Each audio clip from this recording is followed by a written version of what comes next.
Hi, good morning, everybody, and thank you so much for joining our Let's Talk About Community Bridge and Patient Partners Enhancing Healthcare Through Collaboration. My name is Catherine. I'm the Outreach Coordinator with SeniorsNL. Before we begin, I'd like to go over some housekeeping tips, please. Don't forget to mute your mic to block out any outside noise. The closed captioning button is located on the bottom of your screen. You can certainly put your questions and comments in the chat as we go along. However, you will be allowed to ask questions throughout the presentation as well and at the end. This session is being recorded and will be posted on our website and our YouTube channel. Barb, can you please go ahead with the land acknowledgement? Okay. Good morning. We respectfully acknowledge that the lands on which we live, work, and meet are situated on the traditional territories of the indigenous groups of Newfoundland and Labrador. And we acknowledge with respect the diverse histories and cultures of the Beothuk, Mi'kmaq, Innu, and Inuit of this province. We honor the diverse indigenous people who have cared for this land for past generations and for the 7 generations to come. We are committed to listening, learning, and working in collaboration with indigenous communities as we move towards reconciliation, respect, and mutual understanding. Let us carry this acknowledgement forward in our work and relationships as we strive to create a future that respects and embraces the wisdom of older adults and the diversity of all communities. Thank you, Barb. Welcome. Sherry, can you please go ahead and introduce our 2 first guest speakers?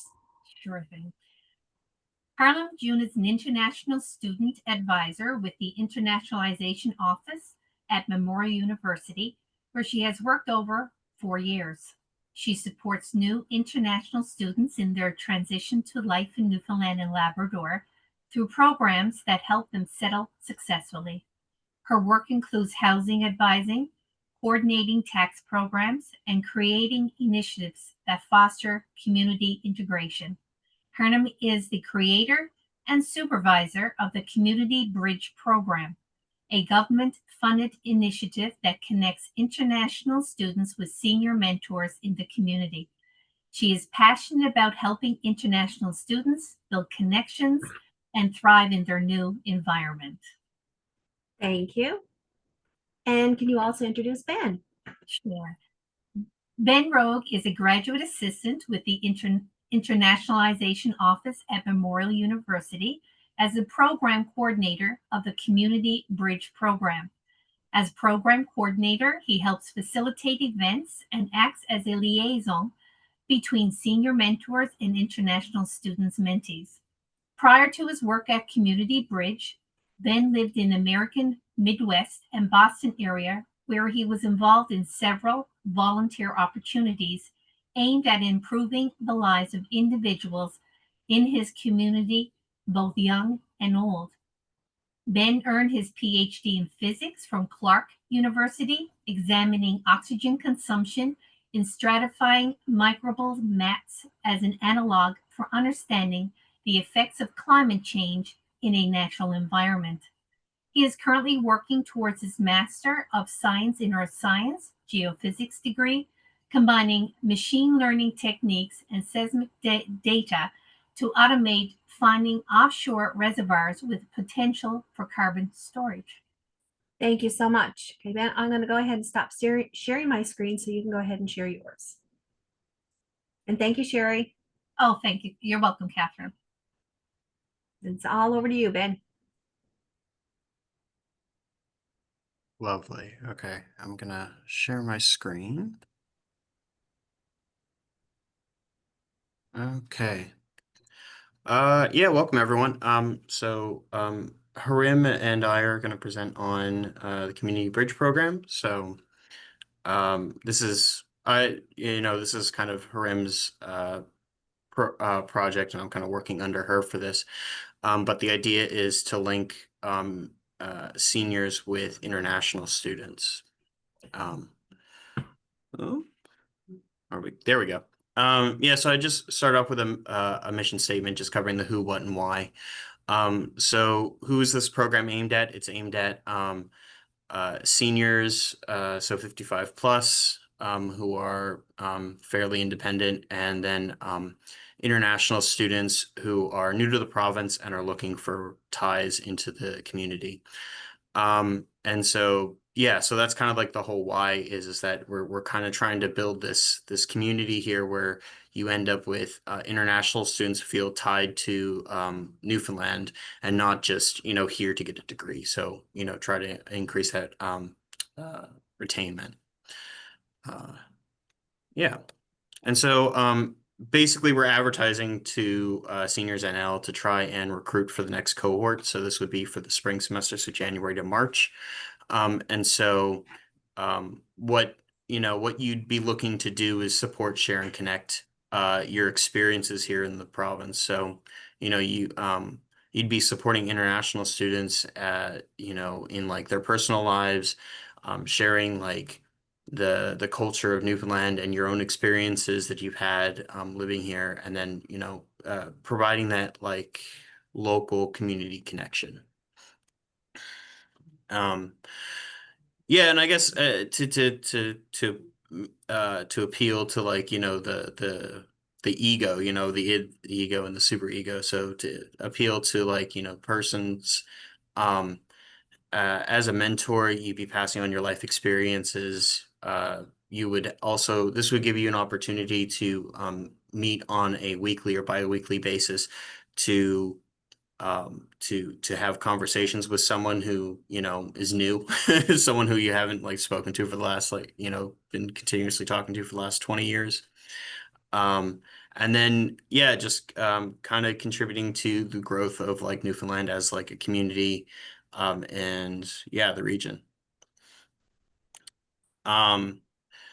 So what we did was we broke down kind of the benefits for seniors, because again, this isn't just for the international students, it's for the international students and the seniors. So you have this impact where you have this personal impact on the lives of these international students.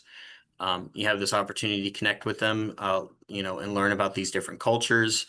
And also teach your own culture to these international students, because we have a lot of people at MUN who are from places far away, who understand Newfoundland culture purely as like they've heard of Canada and they're vaguely aware of what Canadians, the Canadian like identity is, and not just the Newfoundland identity. This all kind of also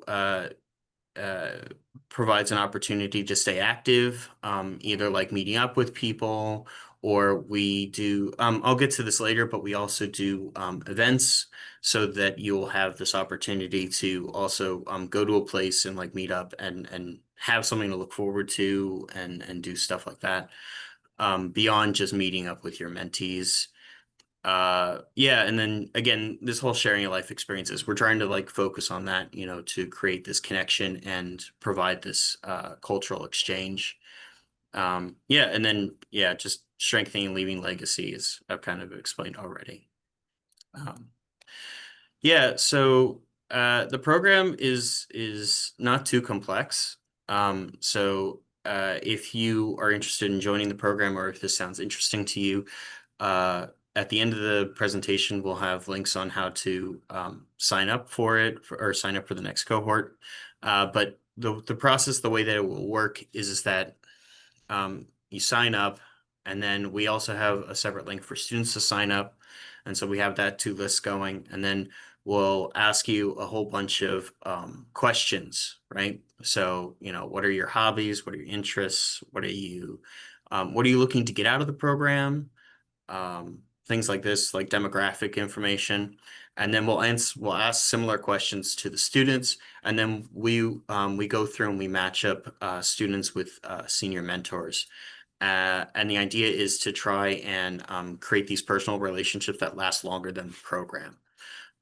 We've already had one cohort so far, and from kind of the reviews that we've been getting in terms of like talking with people and seeing how they're getting along, this matching process was really successful, which Harim and I are really proud of. Yeah, and then if if you're selected as a matching, if we can find a student to match with you, the commitments would just be a weekly or bi-weekly meeting from January to March. And this is just meeting up for like coffees. It doesn't have to be something serious like a meal or anything. It's just meeting up, talking to each other, maybe you want to like talk about, the problems you're having, or maybe you want to listen to their problems. We're not going to dictate like what topics you have to cover, right? But just like kind of this where you meet up and this linking of this building of this relationship. And then on top of that, we'll have a couple group meetings together. So it won't just be you, if you're selected, you and the mentee. There'll also be an orientation where you'll have a chance to meet the other mentors in the program. There will be monthly events, so where everyone can come together as a group, or everyone has the opportunity to come together as the group. And then, we'll obviously provide support too, so that you're not left alone trying to arrange all this stuff. So we'll help you out with, conversation starters, other guides on how to build a strong and long-lasting relationship. Setting up boundaries and things like that. If you're, let's say you don't want to cover a certain topic because you're sensitive to it, helping kind of giving a guide to have that conversation with your mentee, things like that. And then I also do monthly check-ins. So I'll email you or call you or however you want once a month just to see how it's going, so that in case something doesn't rub you right, or you're having an issue, there's still that support outside of this relationship between your mentee that we can help address. Yeah, so as I mentioned, we do monthly gatherings. We've talked about ideas for these monthly gatherings.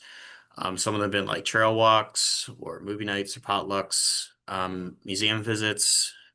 We recently did a Halloween pumpkin carving that was pretty successful, and we're planning on doing a holiday lights viewing in December. And then this month will be the rooms too, or everyone going to see the rooms.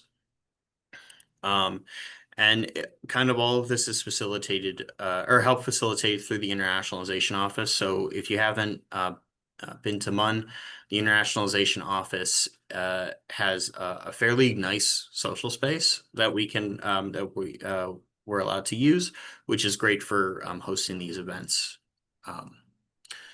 Yeah, and so here is the event from here's the event from October. So we did pumpkin carving. You can see we had around 14 people show up to this event, and so we all did some pumpkin carving. And you can see this is the internationalization social space. This is at least part of it. So you can see that we had music going in the background. Everyone was carving, and yeah, it was a ton of fun.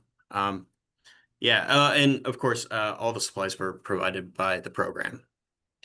So all you had to do was show up and with your ideas.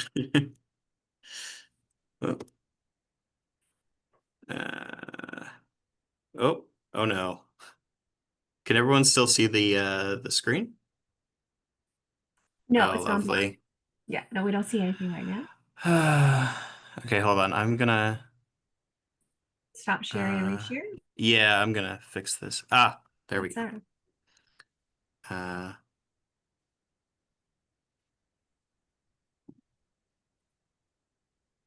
Sorry, all I had was my last slide. Oh, that's Yeah, so okay. if this sounds interesting to you, we have this QR code that you're free to scan on your phone. That will take you to our sign up page for next semester. So this will be January to March. You're also free to email us at our arrivals@mun.ca. So this will go straight to Harim. Yeah, I will leave this up on screen so no one feels rushed to like grab their phone out. But yeah, that's the program. Does anyone have any questions? I have a couple questions. Yeah. And a comment as well. At the end of the presentation, I will ask in advance, Ben, if you could actually send me over the link or the email address, and we'll send it out to all participants in a follow-up email for everybody who's registered and everybody who has attended. We'll also include it in our biweekly newsletter for next week as well. We'll have that information there with the link to the YouTube video that will be posted. But I'd like to know, is this opportunity only available in the St. John's and surrounding area, or is this a provincial opportunity right now? Yes. Thank you for asking that question. That is a bit of important information I forgot to cover. Currently, we're only doing this in the metro because you need to be able to meet up with these students in person, and we're only recruiting out of the St. John's campus. Maybe in the future we might expand this to the West Coast to the Grenfell campus in Corner Brook, but at the moment we're only doing St. John's. Okay, so it's only for the St. John's, say, and surrounding areas. Yeah, so if you participate, we ask that you'd be able to at least commute into the metro for meetings. Perfect. And you mentioned that this program, when did this, I'm going to ask you to say this again. When did this program start, or this opportunity start? Yeah, so this started in the fall, this past fall in September. Okay. So we're still kind of figuring out what works, what doesn't work, and still doing some piloting.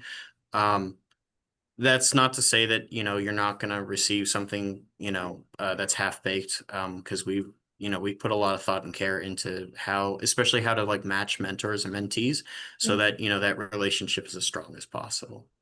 Perfect. And you mentioned that you had, at the current moment, how many mentees do you have? Is it just one individual right now, or do you have multiple? If I think I'm understanding your question correctly, it'll be you'll only have one mentee if you're selected as a mentor, but the program itself currently has somewhere around 10 to 20, but we've had quite a few students express interest. So we've actually been more selective in the students than we have been in the mentors. Perfect. Thank you. Because I misunderstood earlier. It sounded like you only had like one individual that stepped forward. Oh, I'm no. delighted to hear that you have 10 to 20. So if anybody's listening to this call, we need more individuals involved. Just kind of nudge, hint, hint. It's a great opportunity for us to share our culture and for us to learn about other cultures as well, and to help the students that are coming into our province hopefully stay in our province.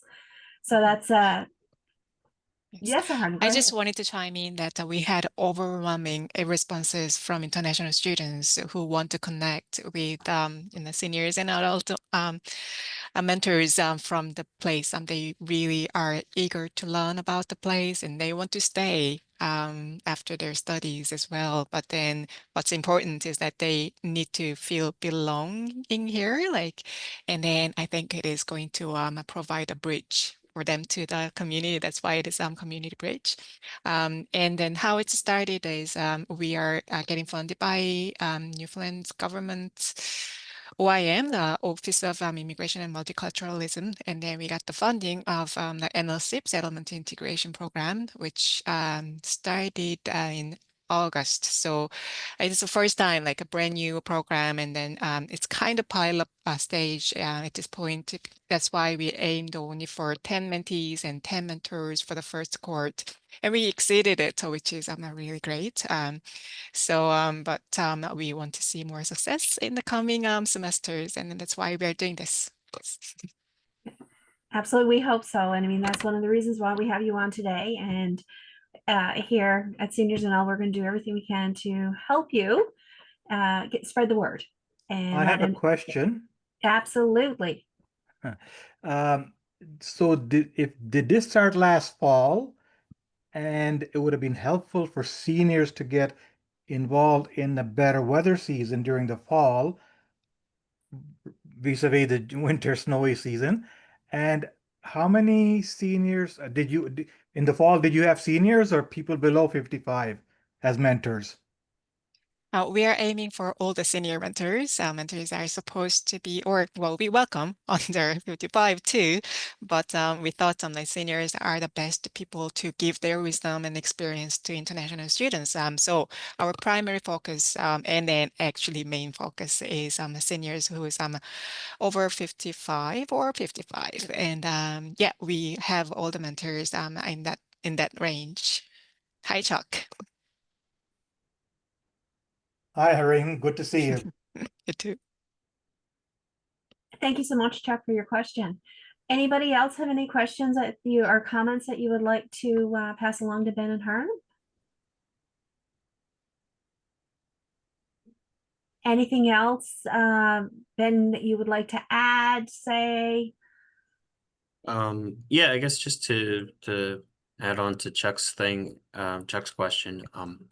Yeah, so this past fall, we did have a mentor for every mentee that we recruited for it. Yeah, it's just, yeah, we're thrilled that SeniorsNL is helping out, and yeah, unfortunately, we found out, I think, about you guys about after we had selected for this fall cohort, but for the winter cohort, yeah, don't worry about the events. We're gonna be brainstorming on what type of events, even if we can't do them outside.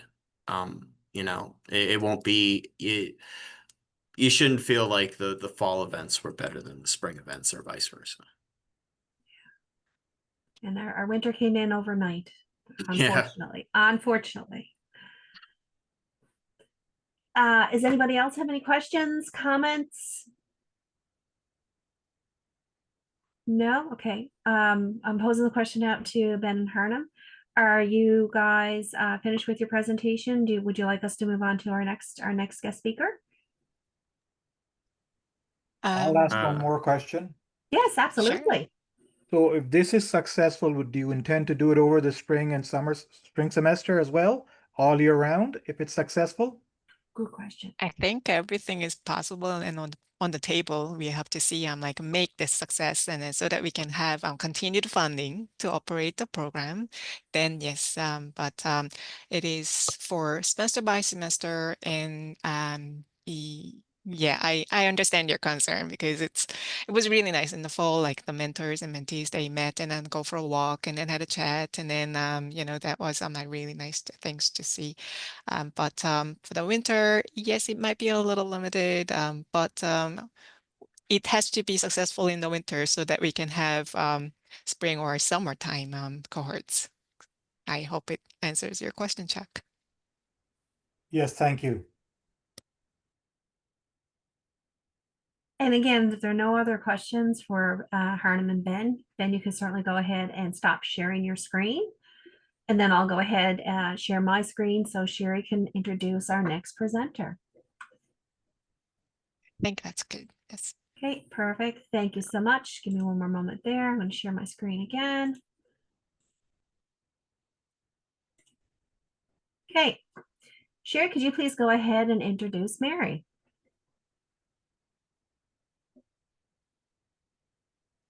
Sherry? Can everybody see my screen? Yes, you can. We can. I had my mute button on. Sorry. Oh, okay. Thank Mary, you. oh, sorry. Okay. Mary Parrott is the Associate Dean of the School of Health Sciences at the College of the North Atlantic, where she leads efforts to improve health education through quality assurance, accreditation, and innovation. She is passionate about bringing real voices into the classroom. She helped develop the Patient Partners Framework, which invites individuals with lived experience to shape how future health professionals learn about patient and family-centered care. Mary believes that listening, learning, and working together are key to better care for everyone. Thank you so much, Sherry. You're And very Mary, it's over to you now. You can go ahead and share your slides. Excellent. Let's hope for no tech issues here. Can't guarantee that. Sorry. Yeah. The world we live in. Yeah. It is. So welcome everyone. I think you can see my slides okay. Yes, we can. Great. I am going to introduce our patient partner. So our talk today will be about bringing patients and families into the classrooms to help with patient-centered care. And Trudy Barnes is a current patient partner. She's worked with College of the North Atlantic for over 30 years in very high-level positions like the VP of Partnership and Innovation. And she and I have collaborated on some of the things that we are doing in our classrooms around bringing patients and family members in to share their stories. She's an active patient partner with the health science programs. She has a long history of family and personal stories that she's able to share with our students. She first came to us in class of ethics, where she spoke with students in different allied health programs about ethical issues of a scenario that she had experienced in her own life. She's loves being in the classroom with the students and engages with them. And a fun thing, just the other day, we had a class arranged. Trudy was on her way to class to share some of her patient experiences. And the faculty member ended up not being able to make it there in time. So Trudy went in and started the class. So a big shout out to Trudy for supporting this initiative. And our other co-presenter is Wes McCabe. Wes is an instructor in the paramedicine program at the College of the North Atlantic. He's a member of Newfoundland and Labrador Health Services air transport team and is committed to healthcare access for all. He's worked as an advocates for meaningful collaboration between patients and their care partners and healthcare providers to enhance the quality of care. He's currently developing a paramedicine program in an online environment and wants to foster inclusive attitude and reinforce the importance of person-centered care. Wes aims to equip paramedics with the skills to provide empathetic, respectful care to all the patients of our province. So it's an honor and a privilege to co-present with these two people today. And I should go back to my opening slide just to say that our talk today, it's not long, but it's an opportunity for you to see into the classrooms and the meeting spaces at College of the North Atlantic and how we hope to partner with patients, their family and care providers. So our agenda is short. We'll cover the importance of patient partners in health education, who can be a partner, what the role is, what your impact would be and the expectations, and how to get involved. So for us, patient partners comes as an accreditation requirement. It was outlined by Accreditation Canada that we should, all health education programs under their accreditation should bring patients into their classrooms to help with the learning experience. And that these patient partners be orientated. So those were two criterion that we had to meet. And we just had a site visit with our ultrasound program and got very positive feedback from them on how our patient partner framework is rolled out and how it's working. So why would someone engage with the patient partners at College of the North Atlantic? There is research that shows it improves patient satisfaction, being part of the education system. Graduates of the programs understand the patient stories a little bit better and are able to provide better care. There are better health outcomes when patients are involved in education of healthcare students. It builds trust and opens communication, and it offers real-world insights into patient experiences for our students. So over to Wes to talk about who is a patient partner. Yes, so just about anybody who has engaged with the healthcare system has some valuable input, but we have just a little bit here about some required experience, and that doesn't mean that you have to have all of these things, but patients with experience in health or social services, that could be good or bad experiences that you'd like to share or that you'd like to help us mitigate and kind of deal with in the future and eliminate, or even something that you would like to see done more. Caregivers and family members of patients, there's a big focus now on care partners in healthcare and their involvement and their importance to the patient themselves, because it is the patient that should be the center of care, and their family is often an important team member in the healthcare delivery. We are looking also for people who have diverse backgrounds and perspectives. So people from all walks of life, and people who have different takes as well on healthcare and our westernized medicine. Maybe there's something that people would like to see integrated a little more into our healthcare system. People should be comfortable in speaking in various settings, but not all of our patient partner initiatives have you standing in front of the classroom. There are different different avenues we can take to work with you in delivering our curriculum to our students and improving the outcomes of the students that we're putting out there to work with our patients. They should be interested in sharing their experience and helping students learn. That's definitely a kind of a prerequisite. It doesn't mean that you have to share that in front of a large group. It could mean that you want to work with a faculty member in another way, or with our team here at CNA, and somebody who is able to listen and give feedback.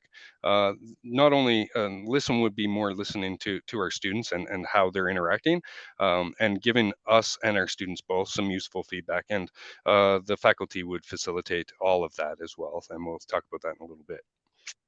All right, ready for the next one there, Mary? Thank you. So the roles of a patient partner, we're looking for some people who are able to share real life experiences with health or social services, able to help our students learn how their actions affect patients and families, and sometimes even just having an interaction with our students or being involved in our curriculum development or some of our evaluation developments might help our students learn more about how our patients are people, because sometimes when we're teaching health sciences, we're teaching about body systems, about diseases, and we want our students to focus on the person, not the disease, and getting to know people who have actually interacted with healthcare can help with that. Show students how patients experience and influence trust in healthcare. So patients' experiences definitely affect trust in healthcare, especially for some diverse populations. They may have previous bad experiences with healthcare, definitely affects our overall outcome.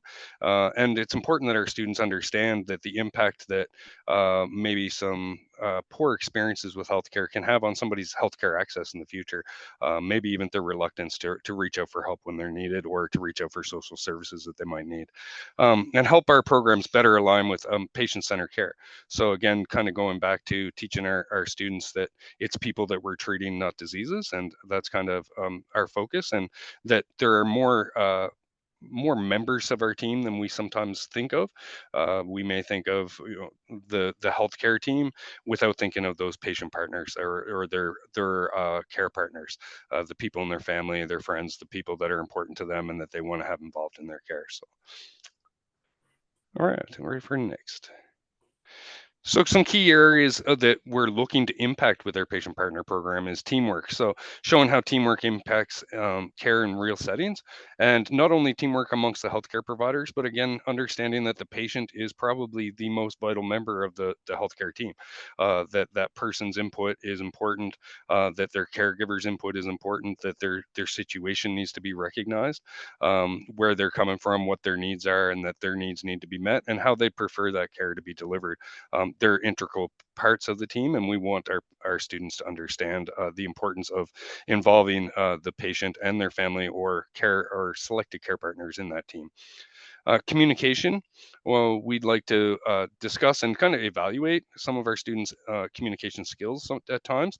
It's difficult in class with just a facilitator or an instructor at the front, watching students interact with each other versus how they would interact with someone who actually is accessing care.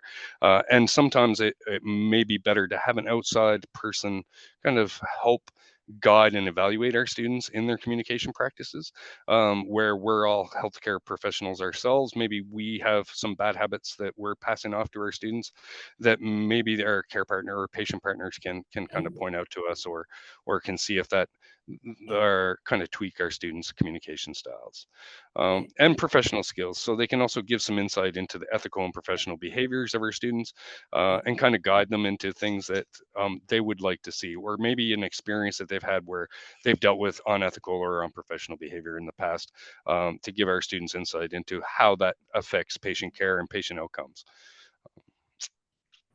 All right, next slide. All right, I'll go back to Mary so you can hand off to Trudy there. Yep, thank you for that, Wes. Thanks. So we'll hand it over to Trudy to share some of her experience and what you can expect when partnering with College of the North Atlantic.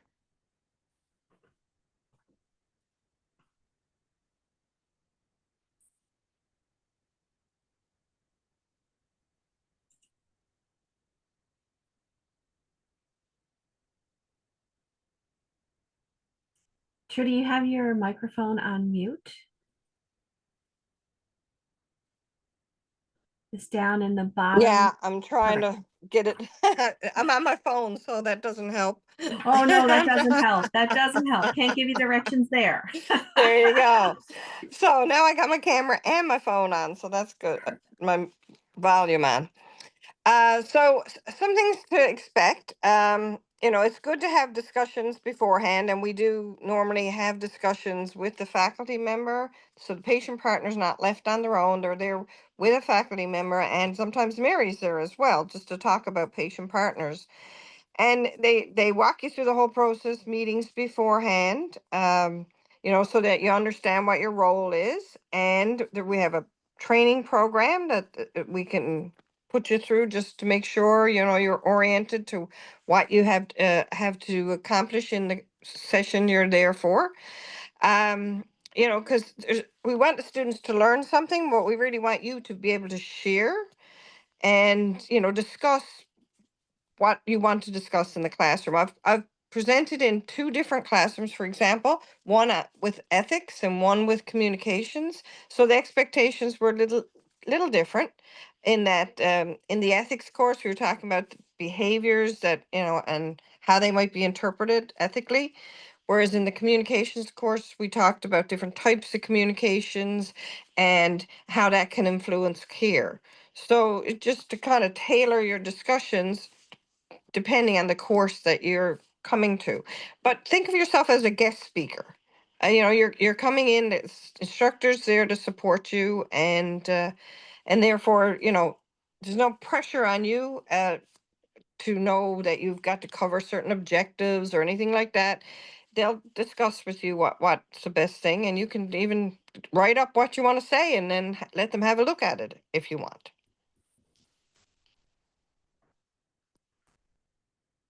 Okay, next one, Mary. Back to you. Did it switch over for you? Nope. Oh, there it is. Okay. Yeah. Students are learning. And so, we don't expect them to know all the answers, but what you'll find is in the classroom, the students can be very engaged and they share their own stories based on your stories. And especially if they're comfortable with their colleagues, they're curious. They ask you questions, and they'll say, oh well, this happened to my family this way. And so it can be a really good discussion. It's not so much of a presentation, as I'm usually just sitting there in the class with the students, and they're asking me questions, I'm asking them questions, and they're discussing situations that they have as well as your own situations. We get Yeah, it sometimes have to do it online. So you can, it can be anywhere in the island you could be coming from, and the students could be anywhere in the island. One group I was with last week was in Stephenville, and I was here in town and did it all online. So you can do that, or if you're coming to the campus, we'll have parking permits for you and all that kind of stuff. So we try and make it as easy as we can for you. Wonderful. Yeah. Thanks, Trudy. Yeah. So there's a variety of roles that patient partners can have within our framework or when coming to campus. They, like Trudy described, you can share a case study or your own personal experience. You may be able to share an experience of a family member as long as they're okay with you sharing that. Um, We've had patients involved in committees, so the development of the patient partner framework was developed with a couple of patient partners already part of that committee. Panel discussions, we held a virtual panel discussion just in September, and so it's easy to reach all the students at the 17 campuses. And we always make sure that we allow time for the students and for the patient partners to give feedback. And the patient partner will get their feedback so that they can see what the students have said. And generally, overwhelmingly, it's been positive. They love the experience. They understand the importance of it, and having patients in the classroom to talk about the things around therapeutic communications or ethical practices has really been eye-opening for some students. The staff and faculty, like Trudy described, we are here to support a patient, to talk with you up front about the different roles that are there for you. Do you want to be part of a curriculum review committee, or present, or do something more formal, or maybe something less structured?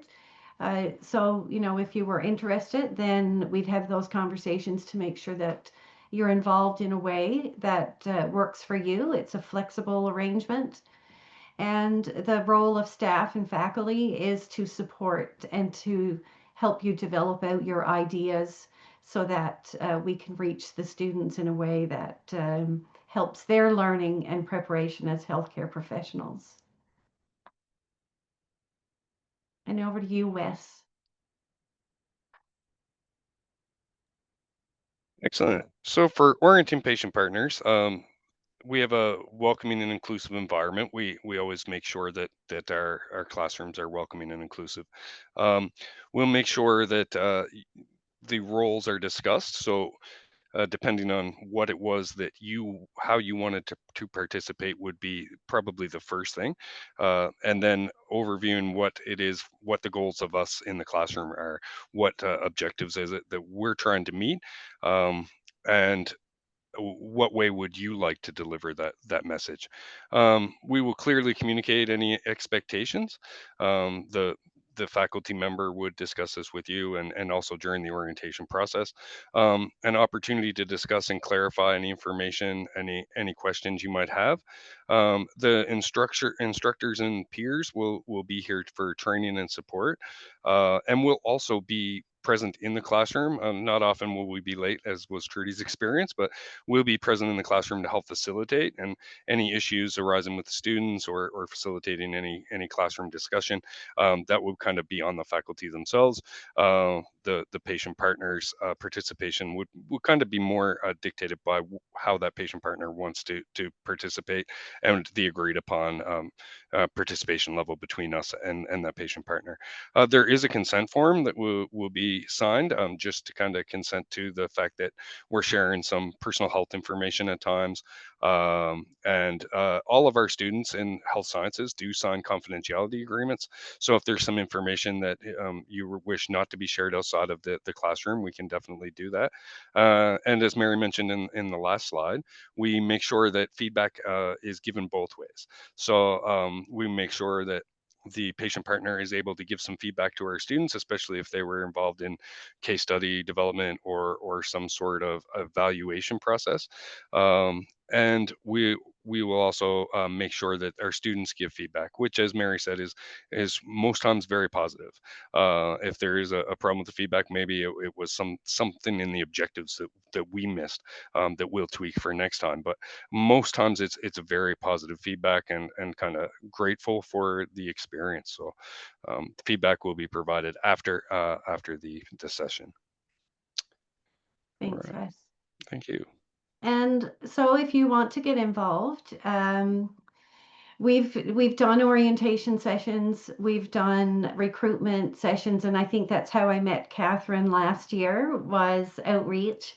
We'd sent this poster, so you may have seen that around. That email that I'll share at the end on also on this poster comes to my inbox, so we'll get to meet you. And we do a variety of outreach. We've used social media. Personal invitations seems to be our biggest uptake to date. So hopefully you'll have found this interesting. And this gives us a chance to, just to do it better the next time round, is to hear from you. How was this presentation, this recruitment? Did we miss anything? Could we have done something different? We just want to know if we've reached you, and if you're interested, then my last slide will share that contact information. So over to you if you have any questions for us. Just to kind of reiterate as well, we're going to send a follow-up email to everybody with contact information. Should you want to reach out to any one of our guest speakers to register and become involved with the programs. And Mary, I just want you to kind of, reiterate to say that this is not a St. John's metro area opportunity. This is a provincial opportunity in all of the CNA campuses. Is that correct? That's right. So we have health education at, I think it's 10 or 11 campuses across the province. And so while it is more of this is happening at the Bay, Stephenville and in St. John's, because of the accreditation, we have rolled out this framework through all of the health programs. So the nursing and the personal care attendant programs. And we have some patients in our patient partners in central Newfoundland who want to come in when the weather is okay, come into the Grand Falls campus and share their story. So the framework is there to reach as many patients and families as we can, to try and help with that patient-centered care lens that we really want students to develop. Perfect. And the feedback that you've had from the students? The students, well, it's interesting, like in my role, I don't teach in the classroom anymore, but I love going in. So when a patient partner goes in, oftentimes I'll have worked with them and the faculty to develop out what the session's going to look like. And I sit in the classroom and I see them engaged, and they're happy to have something different than their instructor. They love the stories that come from the professionals, and they get that viewpoint. But when you start to talk about what it was like to sit in the emergency room and for someone to be too busy to listen to your complaint, and you worry that, maybe it's your anxiety that's getting the better of you and that you should just leave. So sharing how you feel as a patient in this healthcare system has really reached our students. They connect with it, and as surely they would attest if they were here. They share the stories. When a patient opens up and is vulnerable, students will open up and start to share, and then they're connecting with the learning through a different lens than as a professional. So lots of good feedback from both the patient partner and the students and the faculty. So Excellent. Thank you. Does anybody have any questions for Mary, Wesley, and Trudy? It's your opportunity to come off of mute and ask some questions, comments, feedback. Nobody has any questions? Okay, I'm just going to go ahead and share my screen again. If you do have any questions, please, by all means, just come place yourself off mute and ask. Can everybody see my screen? I have the beautiful Mary still on my screen here for her introductory. I see it, yeah. Perfect, thank you.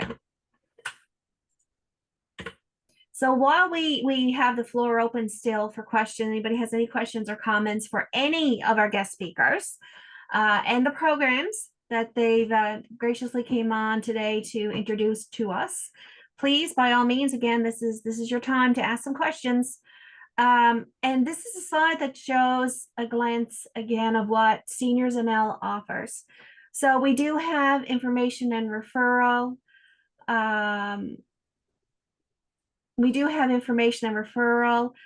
Community outreach and engagement, and we also have social prescribing link workers and some of the family care clinics across our province. Anybody have any questions again for our guest speakers? I have a question about social No. prescribing link workers. Okay. I'd like to remind everybody that our next Let's Talk About sessions will be on November the 26th. We're talking about the Autism Society of Newfoundland and Labrador. December the 10th is going to be joint accounts versus power of attorney, and also what it means to be a co-signer and implications on your responsibilities. Both these sessions will not be recorded. Both these sessions will not be recorded. And I would like to take the opportunity to thank Harim and Ben, Mary, Wesley, and Trudy for being our guest speakers today. We will be sending a follow-up email to everybody with some information with regards to the session for contact numbers. This will also be included in our biweekly newsletter, and it will also be posted on our website and our YouTube channel. Thank you, everybody, for attending today. Have a lovely day, and I hope to see you on the 26th. Bye. Thank you all. Bye-bye. Thanks, everyone. Thanks, everybody. Thank you.